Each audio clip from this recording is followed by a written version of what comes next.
Muy buenas noches, queridos amigos de Martes con Kardec. Bienvenidos a otra jornada de estudio.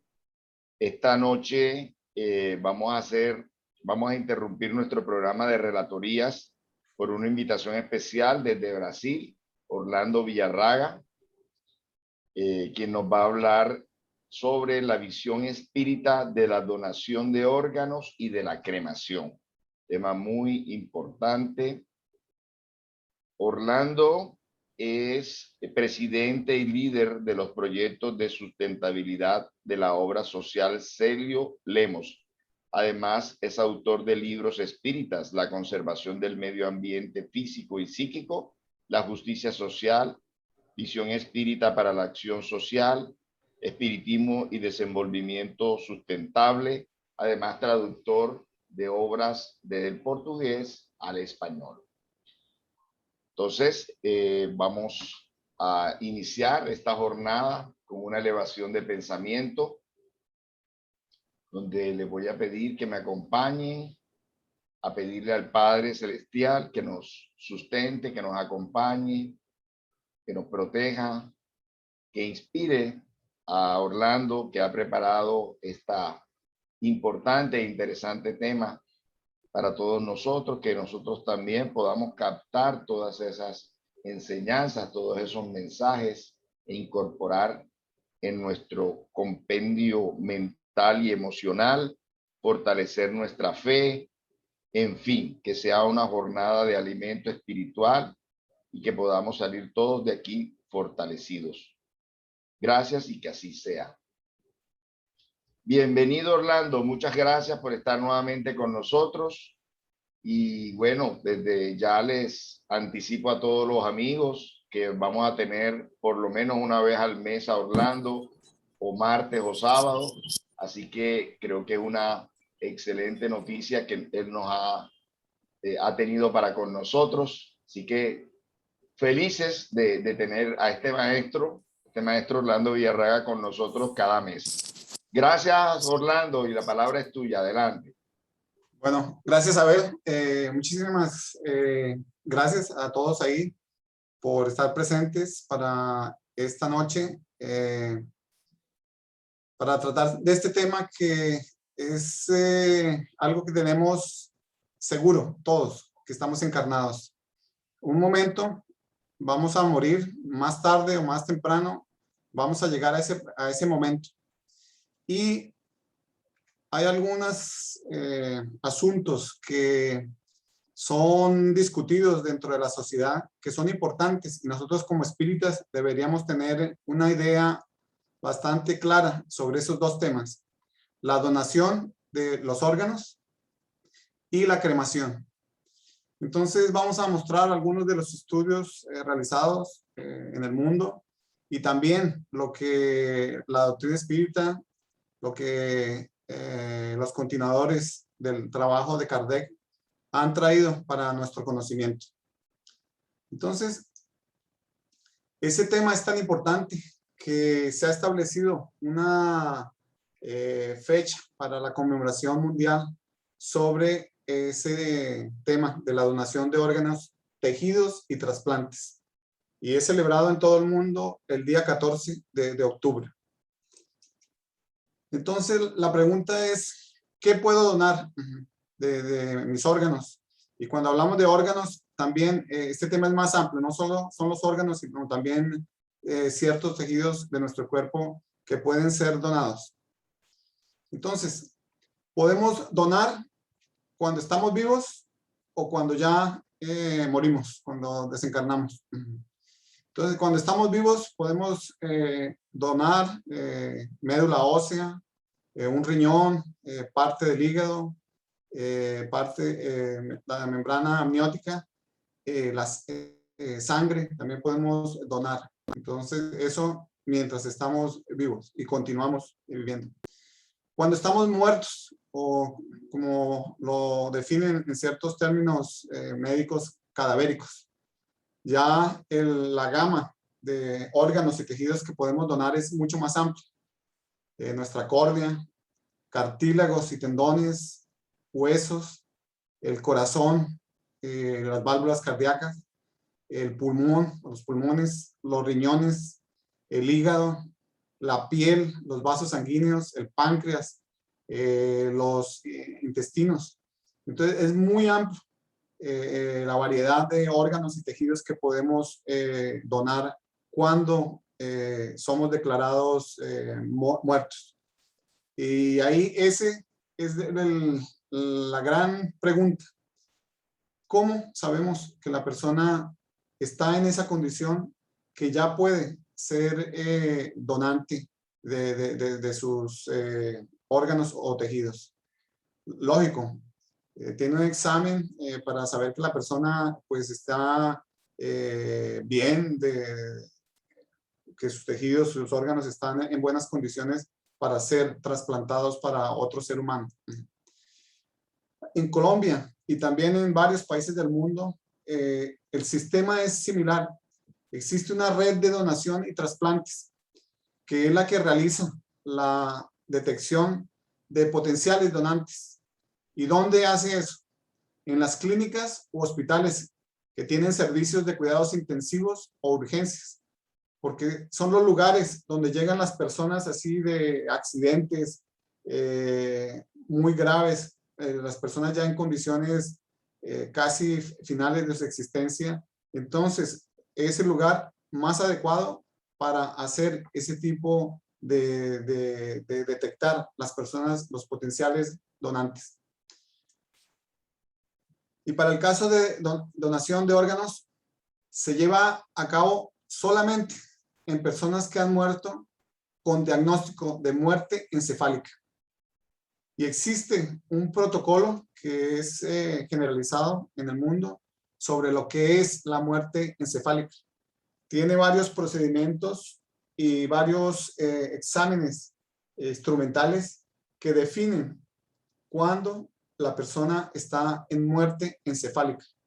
Entonces, básicamente, el cerebro está sin ningún tipo de acción sobre el cuerpo físico y la parte restante del cuerpo físico está trabajando o funcionando a base de instrumentos. Entonces, eso requiere 2 médicos, neurólogos, y un intervalo de tiempo entre el análisis de uno y de otro, varios exámenes para definir que realmente la persona está en muerte encefálica. Y ahí puede continuar el procedimiento para la donación de órganos. También aquellas personas que fallecen por paradas cardiorrespiratorias, esas personas también con un procedimiento determinado pueden ser donantes de tejidos, solamente de tejidos. Aquí no son considerados donantes de órganos. Entonces, por ejemplo, en los países latinoamericanos, este es una estadística que es llevada por una entidad que se llama el Observatorio Global de Donaciones y Trasplantes. Hacen por regiones. Estos son los datos de la región latinoamericana, del número y trasplantes realizados de diferentes órganos. Por ejemplo, 7.782 de riñón, 2.864 de hígado y así.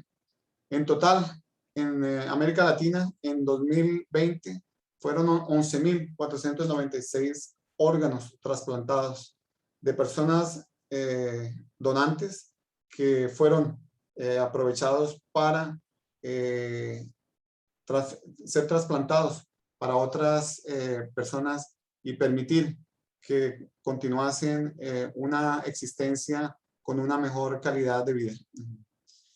Y en Colombia, este gráfico muestra el número de personas que están esperando una donación de órganos.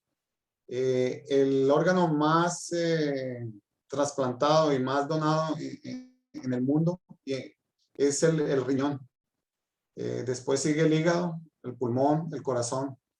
El año pasado tenían 2.946 personas en Colombia esperando. Estaban en la lista de espera para recibir una donación de órganos.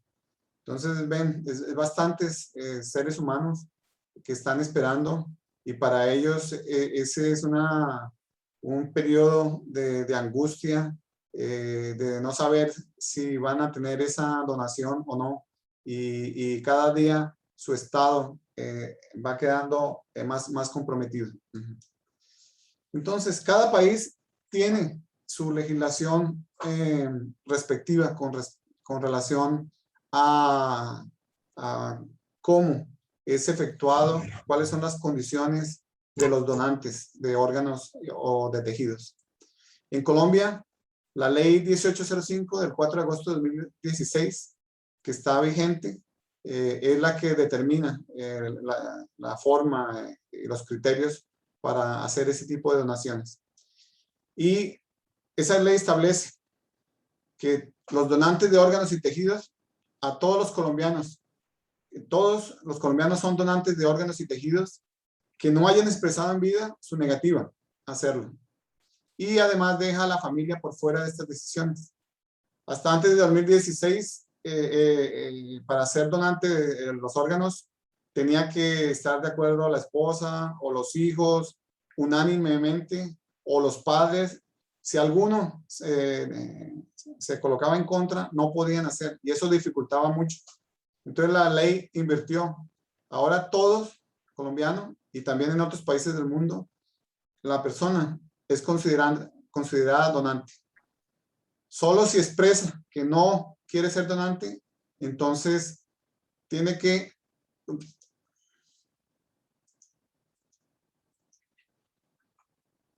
puede negarse y tiene que hacer un documento escrito, autenticado en una notaría, y diciendo que no quiere ser donante, y después de tener eso autenticado en la notaría, debe radicarlo en el Instituto Nacional de Salud.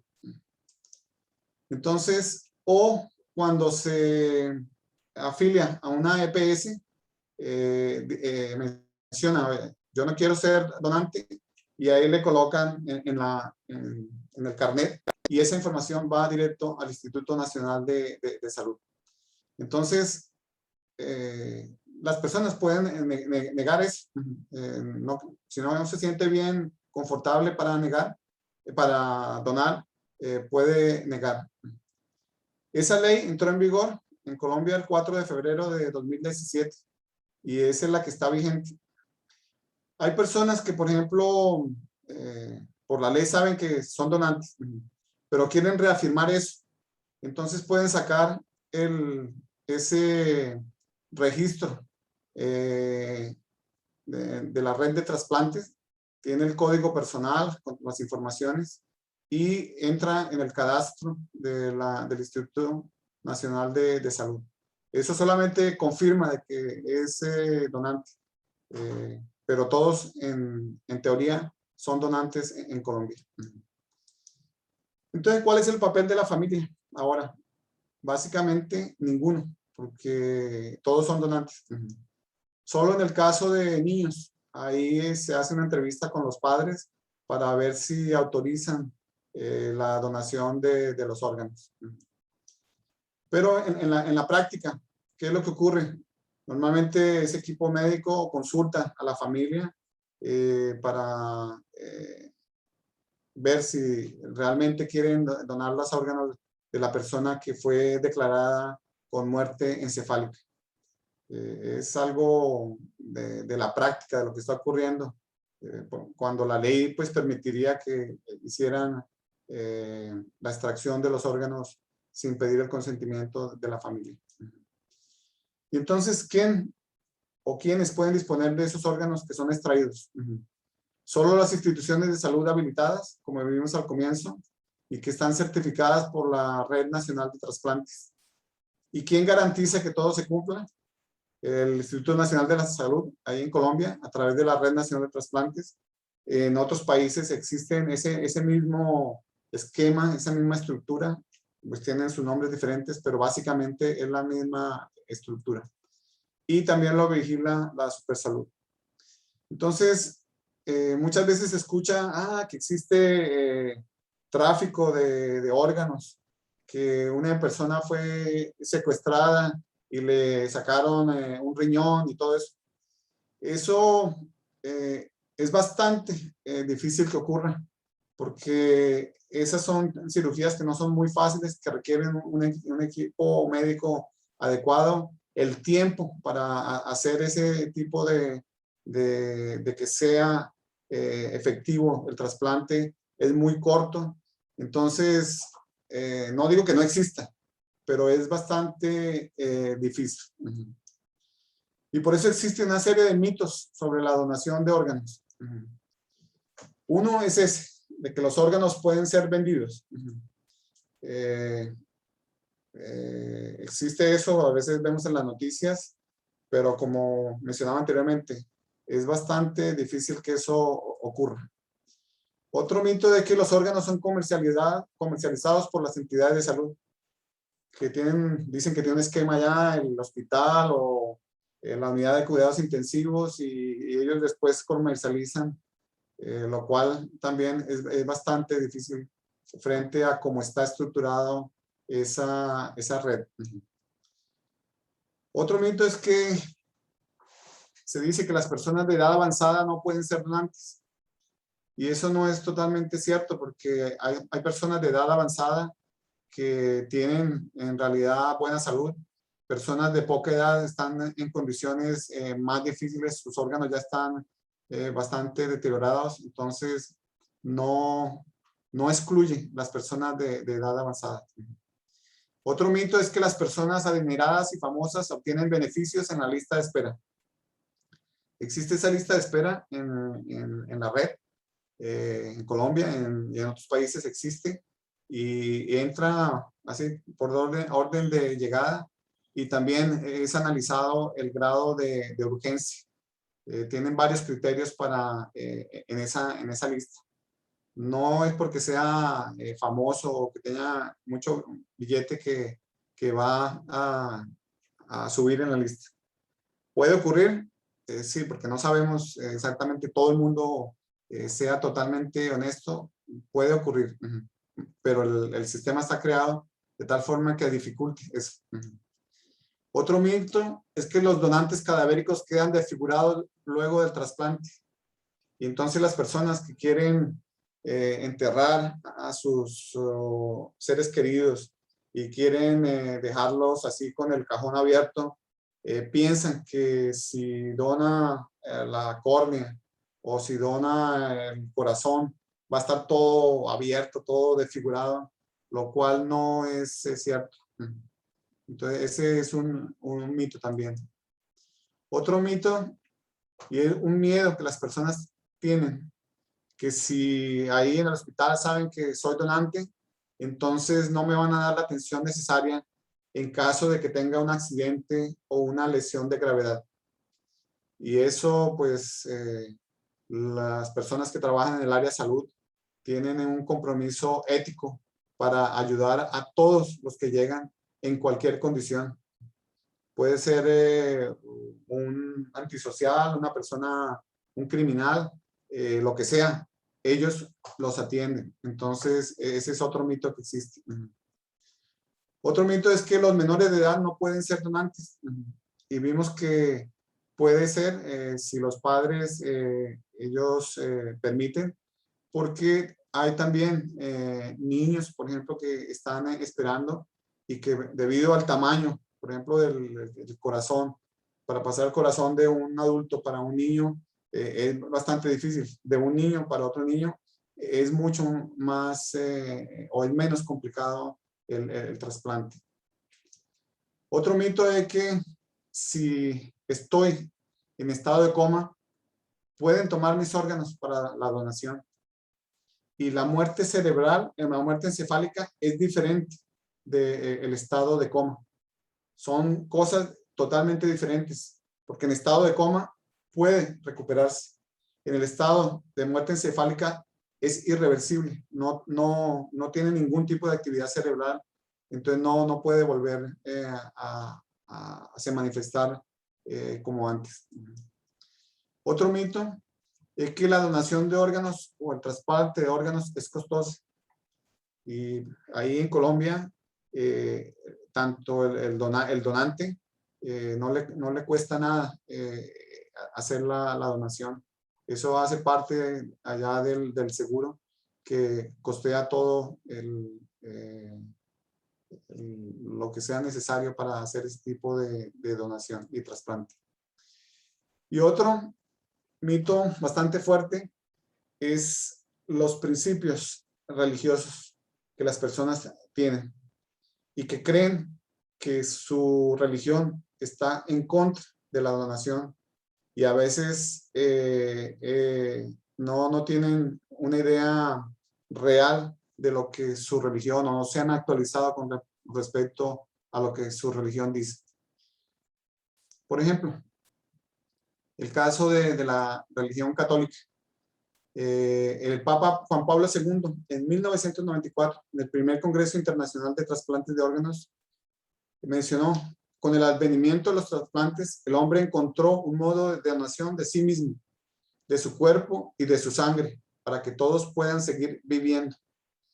Entonces, dentro de la religión católica, es aceptado hacer la donación de los órganos. Entonces, si vemos la donación de órganos desde dos puntos de vista diferentes, del donante y del receptor, vamos a ver que son diferentes la visión.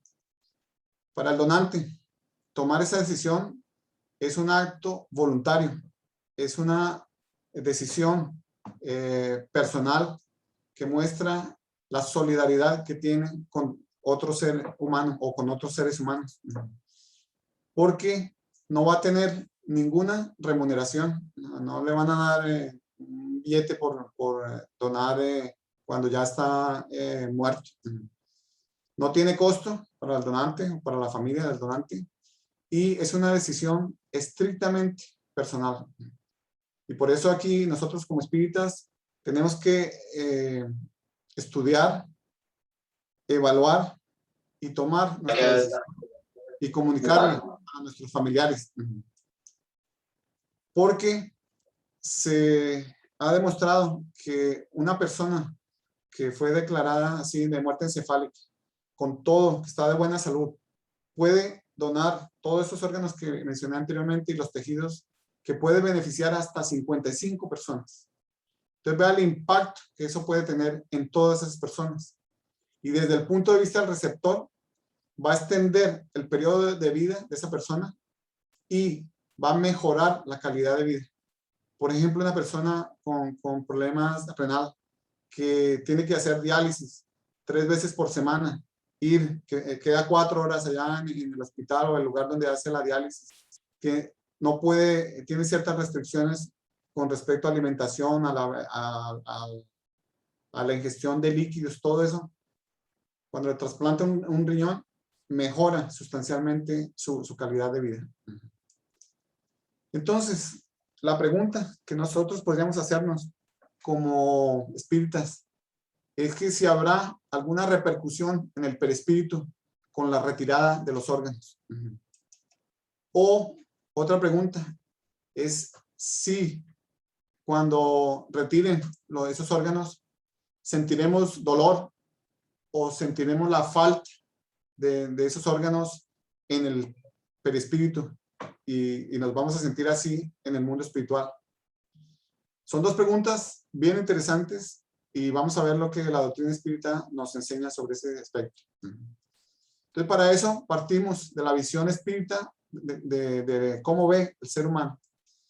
La doctrina espírita nos enseña que cuando estamos encarnados, pues tenemos el cuerpo físico, nuestro espíritu y ese cuerpo que hace la ligación entre el espíritu y el cuerpo físico, que es el perispíritu. Entonces, y en ese momento de la muerte, que es diferente de la desencarnación, ¿qué es lo que la doctrina espírita nos enseña? La muerte es un punto en nuestra existencia. La desencarnación es un proceso. Muchas veces la desencarnación de la persona comienza antes de ser declarado biológicamente muerto o cerebralmente con muerte encefálica. ya comenzó ese proceso antes. Otros comienzan en el momento de la muerte biológica. Entonces son conceptos diferentes, dependiendo del momento, dependiendo de la evolución del espíritu, dependiendo de las condiciones, la forma de muerte. Son condiciones diferentes en ese concepto de muerte y desencarnación. Entonces, ¿qué nos dice Allan Kardec sobre ese momento de la separación del alma y del cuerpo en el momento de la desencarnación? Kardec preguntó, ¿la separación del alma y del cuerpo se opera instantáneamente y por una transición brusca en el momento de la muerte? Y los espíritus respondieron, no. El alma se desprende gradualmente. El espíritu se desprende poco a poco de sus lazos. Esos lazos se van soltando poco a poco. No son cortados, no se quiebran. Entonces, eso es importante entender para saber, ¿será que el espíritu va a sufrir en ese momento que hacen la extracción de los órganos? Si la doctrina espírita nos enseña que poco a poco se va desprendiendo en esa fase de la desencarnación. Y entonces vamos a traer algunos ejemplos de la literatura espírita, principalmente a través de la obra de Chico Javier.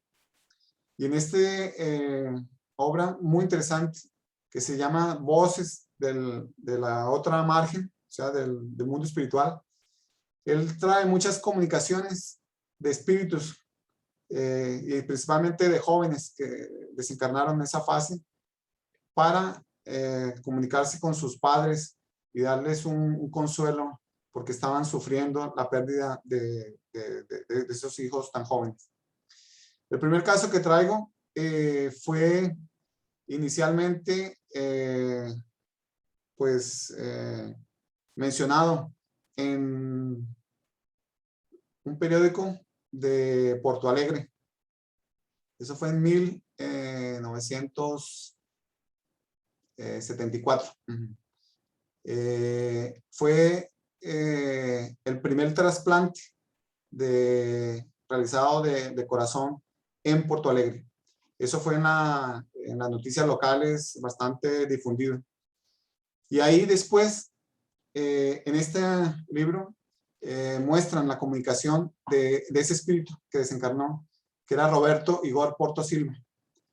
Él tuvo un accidente de moto el 1 de junio de 1984. Estaba con 21 años.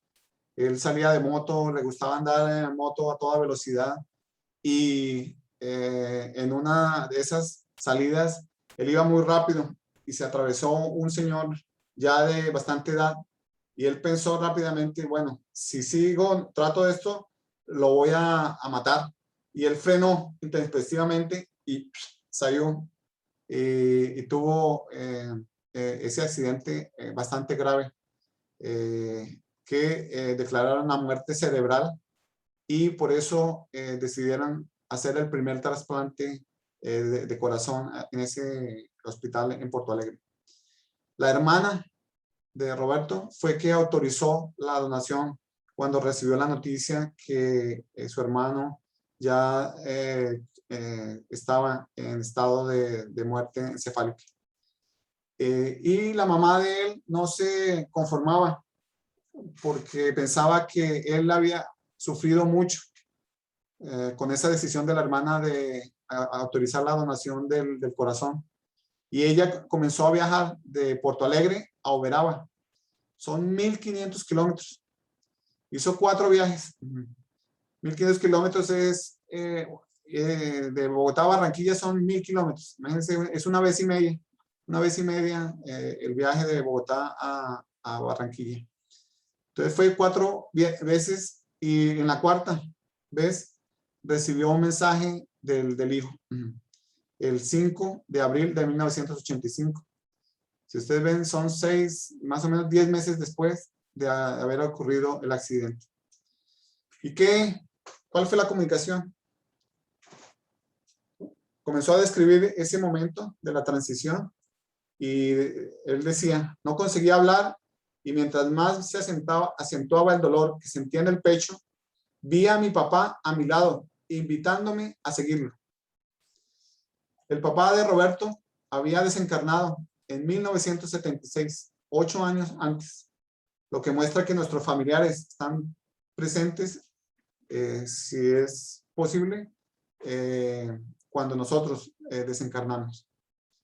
El papá de Roberto estaba allá en ese momento. Estaba hablando para su mamá en el mensaje psicografado. Mami, dejé mi cuerpo como quien se alejaba de una ropa que no servía más. Y en el momento de la salida, o sea, en el desprendimiento que estaba haciendo de los lazos que se estaban separando, en el momento de la salida, mientras me sentía privado de la visión, sentí un dolor muy grande en el tórax. Los amigos de mi papá me pidieron que me olvidara de la fuerza de aquella punzada que me trastornaba todo mi ser. Entre tanto, ellos se apresuraron a auxiliarme con el magnetismo curativo y el dolor desapareció. Entonces aquí hay varios puntos importantes de esa comunicación. Él sintió un dolor muy grande en el tórax. Y vamos a ver qué fue en el momento que fue extraído el corazón. El papá, un ser querido, lo aconsejó, le dijo, olvídate de esa punzada. O sea, él sintió esa punzada. Y los que estaban con el papá, los amigos, puede ser otros familiares o los espíritus encargados del proceso de desencarnación, lo auxiliaron. Magnetismo, tal vez pases, transfusión de energía para que ese dolor desapareciera. Es como, me imagino, como si le dieran anestesia de tipo espiritual, de fluidos espirituales que hicieron que el dolor desapareciera. Y él continúa. Supe más tarde que en aquel momento de la punzada había sido arrancado el corazón del cuerpo físico para servir al trasplante que favorecería a un hombre que estaba cerca de la muerte. Mi papá me informó que esa medida había sido autorizada por mi hermana y me explicó su utilidad. Interesante es de que, bueno, hicieron eso, más ¿cuál fue la utilidad? ¿Por qué fue importante? Y ahí él termina. En ese momento me sentí muy agradecido y satisfecho con la medida tomada por la hermana. Entonces noté que el corazón en mi cuerpo espiritual pulsaba fuerte y robusto. Y este otro punto interesante de esa comunicación del espíritu Roberto. Él sintió que le habían una punzada, un dolor muy fuerte. El magnetismo espiritual le retiró el dolor. Y después, cuando entendió cuál fue la utilidad de que le habían extraído el corazón físico, él se vio que tenía el corazón perispiritual. Entonces aquí da en parte la respuesta a esas dos preguntas que hicimos inicialmente. ¿Será que le duele? ¿Será que va a sentir falta de ese órgano? Entonces esa comunicación es muy interesante en ese libro. Existe otro ejemplo que trajimos en este otro obra de la psicografía de Chico Javier. Se llama Amor y Saudade, Amor y Nostalgia sería como en español. Es el caso de Vladimir César Rainieri. Él creció dentro de un hogar espírita y su hermano Wagner, él era mayor que Vladimir. Él recibió un trasplante de córnea que ayudó mucho en la calidad de vida de su hermano. Por eso, él decidió en vida que cuando muriera, iba a donar voluntariamente sus córneas al Banco de Ojos en la ciudad de San Paulo. Y él desencarnó en 1981 a los 25 años, pero desencarnó de una forma trágica. Él se suicidó con un tiro en el pecho, como consecuencia de una obsesión con mensajes hipnóticos o una influencia hipnótica que lo llevó a ese estado y se suicidó. Entonces, los padres recibieron ese mensaje a través de la psicografía de Chico Javier. Y dice lo siguiente: sé que entré en una pesadilla, en que veía mi propia sangre brotando del pecho, como si aquella fuente roja, o sea, la sangre, no tuviera momento para terminar. La literatura espírita amplia en ese casos de suicidio describen esos momentos. Y él veía eso, que donde dio el tiro seguía saliendo y saliendo sangre. Gracias a Dios, después de un tiempo mejoré la hemorragia incesante que me enloquecía. Y después de algunas semanas de aflicción, un médico apareció con una buena nueva. El médico espiritual me dijo que las oraciones de una persona que se benefició con las córneas que doné al banco de ojos se habían transformado para mí en un pequeño tampón. Un pequeño tampón es algo para cubrir así, por ejemplo, una herida o un hueco. Ese pequeño tampón que colocado sobre mi pecho, en el lugar que el proyectil penetró, paró el flujo de sangre inmediatamente. Entonces, vea, este otro caso muy interesante porque él se suicidó y tenía ese, afectó su perispíritu, su cuerpo físico y su perispíritu.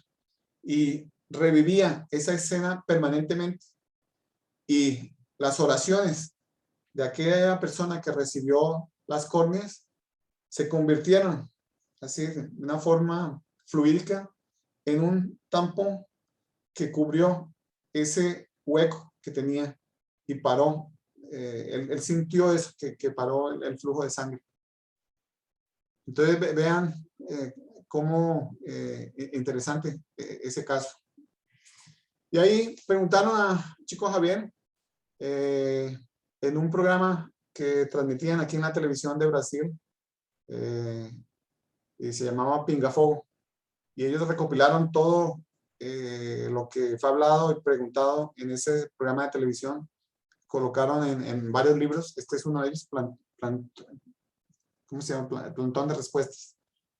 Preguntaron para Chico, ¿qué puede la doctrina espírita comentar al respecto de la donación de órganos, sabiendo que para la medicina el tiempo es muy importante para la eficacia de los trasplantes? El tiempo es fundamental, tiene que ser lo mínimo posible. Y eso fue en 1971. En la época se sabía que los trasplantes de córnea comenzaron en 1905, de piel en 1922, el de corazón en 1967.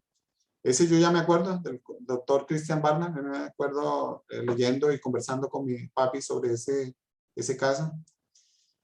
Y ahí Chico Javier respondió que el beneficio de aquellos que necesitan el trasplante consiste en una de las mayores recompensas para el espíritu donante. De ese modo, la doctrina espírita ve con buenos ojos la donación de órganos. Entonces, aquí tomamos la perspectiva de la persona que va a recibir la donación, el beneficio que va a tener, la mejoría de la calidad de vida, la extensión en su expectativa de vida para hacer más cosas de lo que había planeado antes de reencarnar. Entonces, ese beneficio es una tremenda recompensa para la persona, para el donante de los órganos. Y ahí continúa. Mismo que la separación entre el espíritu y el cuerpo no se haya completado, la espiritualidad dispone de recursos para impedir impresiones penosas y sufrimientos a los donantes. Vea cómo esto, la universalidad del conocimiento. Vimos en un ejemplo anterior del caso que extrajeron el corazón. Sintió la punzada, pero él menciona que le dieron aquel magnetismo que hizo desaparecer el dolor.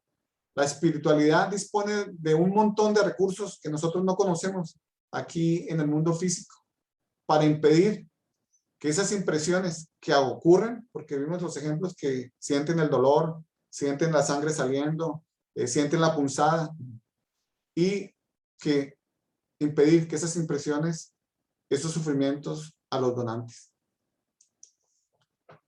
Y termina, la donación de órganos no es contraria a las leyes de la naturaleza, a las leyes divinas, porque trae beneficios, y eso es lo más importante, resaltamos ese punto, los beneficios que trae para la persona que recibe la donación.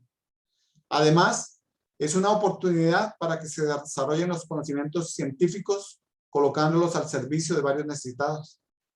Imagínense cuánto ha avanzado la medicina desde el primer trasplante de corazón en 1967, algo que fue así un marco histórico, y ahora tienen muchos más, el número de trasplantes de corazón, de riñón, de todo eso, ha permitido el desarrollo de los conocimientos científicos.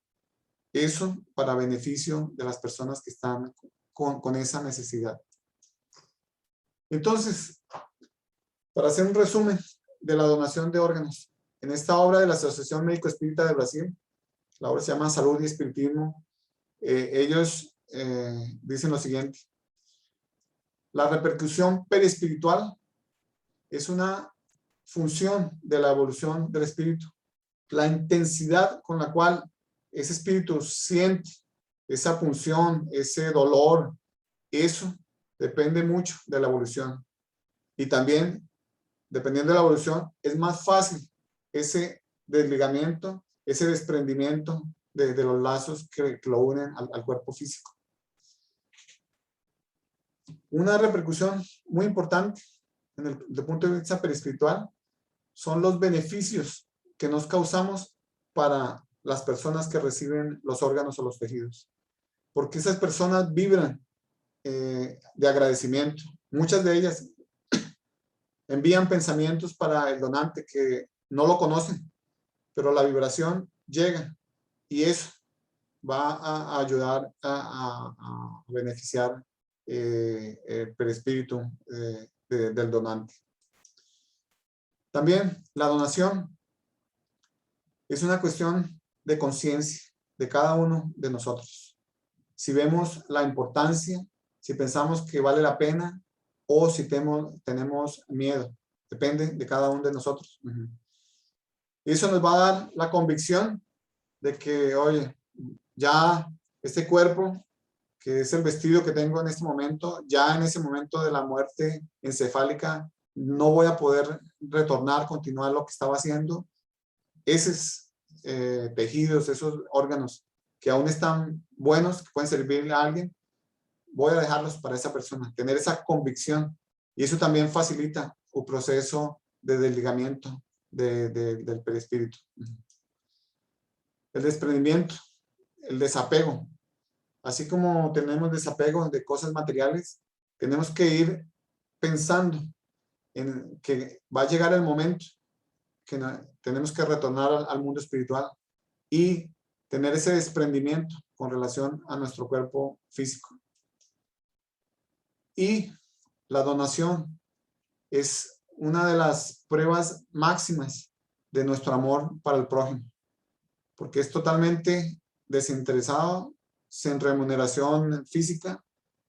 No sabemos o no vamos a escuchar a las personas directamente que van a recibir eso, pero vamos a recibir la energía de ellos.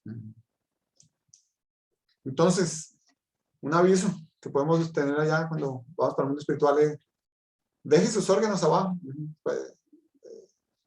dónelos, sea un donante, ayude a muchas personas que están necesitando. Vimos cuánta gente, casi 3,000 personas en Colombia están esperando recibir un órgano de donación.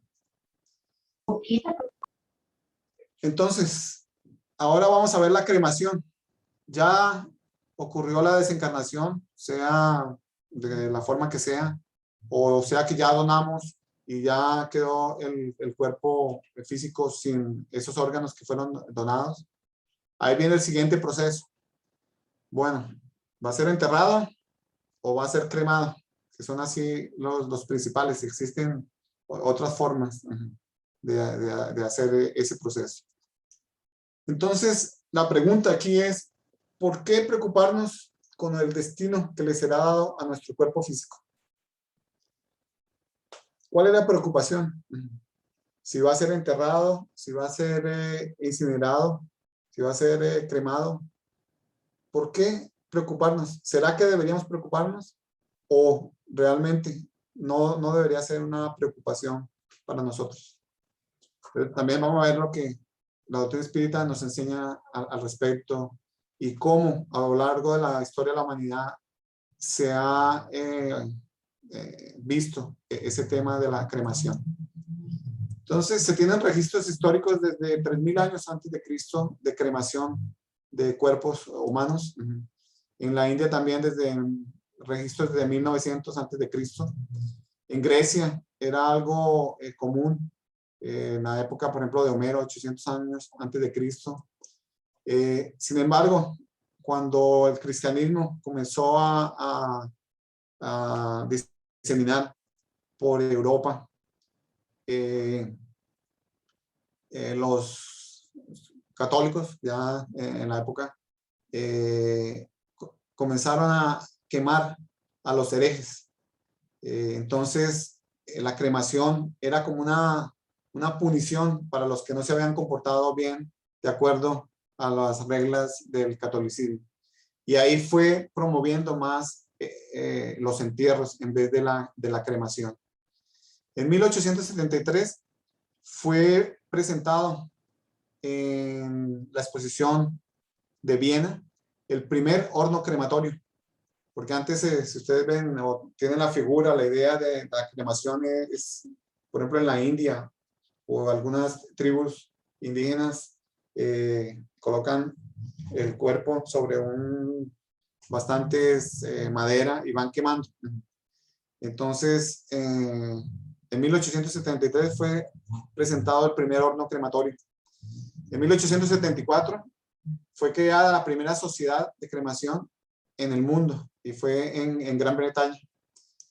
Y en 1877 fue realizada la primera cremación en Estados Unidos. Y en 1963 el Papa Pablo VI levantó la prohibición para los católicos de ser cremados. La Iglesia Católica no apoya, pero tampoco prohíbe la cremación. Ahí deja que cada uno tome su decisión. Y este cuadro muestra el número de personas que son cremadas, de los que son muertos en cada país. En Japón, básicamente todos los que mueren son cremados. Hong Kong también, casi todos. Corea del Sur, Suiza, Suecia, la República Checa. Por ejemplo, en Canadá, 75%. Estados Unidos, 56%. Ven, ya en todos esos países, la mayoría de las personas que mueren son cremadas en vez de ser enterradas. En Japón, por ejemplo, es un problema de espacio físico. Cementerios ocupan mucho espacio, entonces es mucho más fácil, más práctico ser cremado. Y en Colombia, ¿qué porcentaje? Estuve averiguando y no conseguí un dato así que pudiera hablar aquí con propiedad de cuál es el porcentaje de personas o de muertos, de personas muertas que son cremadas ahí en Colombia. Ha venido aumentando, sí. Esos son los reportajes. Hablan de que está aumentando el número y hubo una situación especial en el caso del COVID, que todos los que morían de COVID-19 eran cremados, incinerados. Bueno, existe también legislación en Colombia y en otros países sobre la cremación. En Colombia se debe tener la autorización de cremación o una manifestación escrita de la voluntad de la persona en vida, que hizo un documento diciendo que quería ser cremado cuando muriera, o los familiares también pueden tomar esa decisión después de la muerte. Y como vimos algunos casos anteriores que describió Chico Javier, quien tomó la decisión fue los familiares. Y la legislación colombiana y también de otros países exigen un certificado del médico que estaba atendiendo esa persona, en el cual conste que la persona ha muerto por causas naturales. Si tienen alguna duda, no es permitido. Si hay una sospecha, por ejemplo, de fue asesinado, fue envenenado, cosas así, no se permite ser cremado. y se debe tener un mínimo de 24 horas de haber muerto para poder ser cremado. Eso es lo que la legislación colombiana establece. Y también de otros países es muy similar. Entonces, la cremación debe seguir la legislación del país donde viva o donde muera la persona. El tiempo que dura la cremación demora de 1 hora y media a 3 horas y media allá en el horno de cremación, a una temperatura entre 760 a 980 grados centígrados. Bastante caliente. Y el peso final que recibe las cenizas está entre 1,5 kilos a 3,5 kilos, dependiendo del tamaño de la persona. Entonces eso es lo que va a recibir al final las cenizas. ¿Cuáles son las ventajas que presenta la cremación? Y en esto pues hay bastante polémica, hay puntos de vista, unos a favor, otros en contra. Ventaja económica. En muchos lugares, en muchos países es más económico, más barato la cremación que el entierro. El entierro precisa el terreno, precisa después el mantenimiento, sea de la bóveda o del jardín donde fue enterrado. Entonces, es más económico. Desde el punto de vista higiénico, muchos de los cementerios presentan problemas de higiene para el área donde están localizados. Y desde el punto de vista ambiental también algunos argumentan que es más ventajoso ser incinerado, ser cremado, que ser enterrado. Dependiendo del tipo de lugar donde la persona está enterrada, pueden esos líquidos ir para la tierra, ir para el suelo y contaminar el nivel freático. Entonces, todos esos elementos, cada uno debería profundizar para tomar su decisión. Es una decisión personal. Eso es importante insistir en ese punto. ¿Y cuál es la repercusión en la parte perispiritual? Depende. Si es una muerte natural, en que por ejemplo el proceso de desencarnación comenzó antes de la muerte biológica, ser cremado y con la ayuda de los la espiritualidad, no va a sentir básicamente ese proceso de la cremación. En el caso de suicidio es bien diferente, porque cortó la vida, el fluido vital aún tiene una reserva muy grande, y imagínense, está así, y luego siente que es quemado, va a tener una repercusión bastante grande, y por eso no se aconseja hacer la cremación en casos de suicidio. Y el tiempo de espera, desde el punto de vista espírita. Aquí vemos en la legislación en Colombia es 24 horas.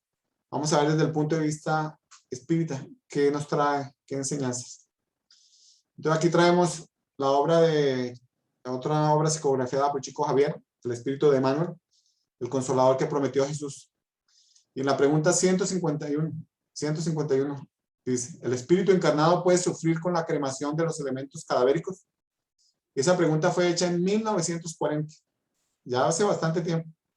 Los espíritus respondieron, en la cremación se hace menester ejercer la piedad con los cadáveres, postergando por más horas el acto de destrucción de las vísceras materiales. Pues de cierto modo existen siempre muchos ecos de sensibilidad entre el espíritu desencarnado y el cuerpo donde se extinguió el tonus vital. Es aquel, como no se desprendió totalmente, existe esos ecos, esas ligaciones entre el cuerpo físico y el perispíritu que van hacia el espíritu. Y esos ecos de sensibilidad están bastante latentes en las primeras horas siguientes al desenlace, en vista de los fluidos orgánicos que aún solicitan al alma para las sensaciones de la existencia material. Entonces, Emmanuel está diciendo que es bueno postergar por más horas. ¿Cuántas horas? Entonces, aquí traemos otra obra de aquella que mencioné, del Pingafogo, del programa de televisión de las entrevistas a Chico Javier. Y preguntaron la opinión de Chico Javier sobre la cremación de cuerpos que iba a ser implantada en Brasil en esa época de 1971-72. Y Chico Javier respondió: ya escuchamos a Emmanuel, el espíritu de Emmanuel, a ese respecto, y él menciona que la cremación es válida para todos aquellos que la deseen, desde que haya un periodo de por lo menos 72 horas de espera para la disposición del cuerpo en el horno crematorio. Durante ese periodo, las 72 horas, se podrá mantener el cadáver en un ambiente frío. Y por ejemplo, aquí en Brasil, cuando uno muere y si ha decidido cremar, ellos tienen allá católico o espíritas. Si se coloca espírita, ellos ya saben que tienen que mantener en la cámara fría por 72 horas antes de hacer la cremación.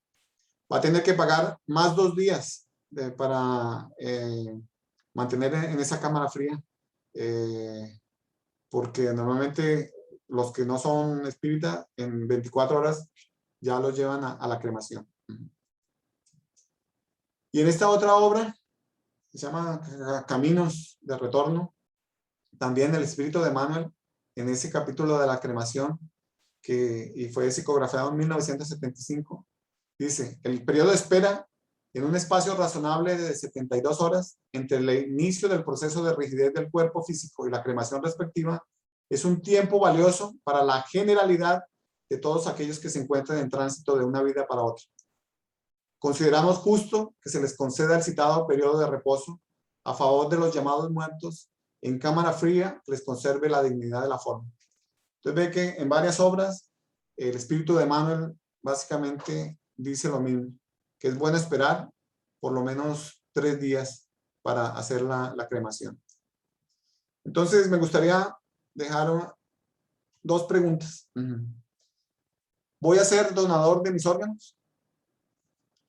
Y la segunda, ¿quiero ser sepultado, enterrado o quiero ser cremado? Y ahí esa respuesta va a venir del análisis, del estudio, de la reflexión que cada uno de nosotros haga sobre ese tema con base en el conocimiento que hemos recibido.